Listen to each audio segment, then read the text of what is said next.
வணக்கம்ண்ணா. வணக்கம் ப்ரோ. நீங்கள் இப்போ எந்த ஊர்லேருந்து வர்றீங்க? என்னைக்கு வந்தீங்க இந்த மாநாட்டுக்கு? ஒரு 4 நாளாக இங்கே தான் இருக்கோம். வடசென்னை மாவட்டத்தில் இருந்து வரோம். தமிழ்நாடு இளைஞர் கட்சி சார்பாக ஹெல்ப் பண்ணிட்டு இருக்கோம் மாநாட்டுக்காக. சொல்லுங்க, இது வரைக்கும் எத்தனையோ மாநாடு போயிருப்பீங்க. மற்ற மாநாடுக்கும் இந்த மாநாடுக்கும் என்ன வித்தியாசம்? இது முதல்ல மாநாடே கிடையாதுங்க.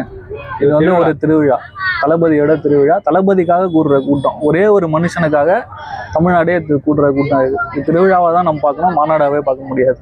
நீங்கள் இப்போ இத்தனை வருஷமாக ஓட்டெல்லாம் போட்டிருப்பீங்க. என்ன ஒரு மாற்றம் வேணுங்கிறக்காக நீங்கள் இப்போ தமிழ்நாடு இளைஞர் கட்சியிலன்னு ஒரு கொள்கை வச்சுருப்பீங்கல்ல, அந்த கொள்கைக்கும் இன்னைக்கு தமிழக வெற்றி கழகத்தினுடைய கொள்கைக்கும் எது உங்களுக்கு ஒத்து போய் இவ்வளோ ஈர்ப்பு கொடுத்தது? ஒரே ஒரு விஷயம், தமிழ்நாடு இளைஞர் கட்சியோட கொள்கை இளைஞர்களுக்கு எல்லாத்துலேயும் சம உரிமை, ஆட்சியில் பங்கு. அதே கொள்கையை தாவேக்காவும் சொல்லுது. ஒரு இளைஞர் வராரு, தன்னோட உச்சபட்ச சம்பளத்தையே விட்டுட்டு எல்லாத்தையும் தூக்கி போட்டு மக்களுக்காக இருக்கிறான்னு வராரு. அவருக்கு நம்ம கண்டிப்பாக சப்போர்ட் கொடுத்து தான் ஆகும்.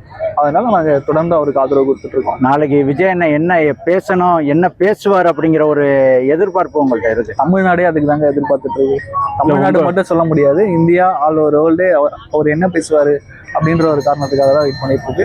நாளைக்கு பார்ப்போம். அது ஒரு சஸ்பென்ஸாவே இருக்கட்டும். நாளைக்கு பார்த்தோன்னே அது நல்லா இருக்கும். நமக்கு அடுத்த கட்ட நகர்வு இந்த மாநாடு முடிஞ்சோடனே உங்களுடைய நகர்வு தேர்தலை நோக்கி எப்படி இருக்கும்? தேர்தலை நோக்கி இதே நம்ம தேர்தலோட வெற்றின்னு ஒரு முன்னுதாரணமா எடுத்துக்கலாம். ஏன்னா எந்த கட்சிக்குமே பாத்தீங்களா எவ்வளவு கூட்டம் இருக்காங்க, எவ்வளவு சின்ன குழந்தைங்க இருக்கு.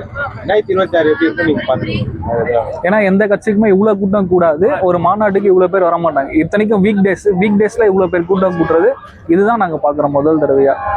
இப்ப 2026 திமுகவா டிவிகேவா அப்படின்னு கண்டிப்பா டிவிகே தான். 26 அண்ணன் தான் ஆட்சி அமைப்பாரு.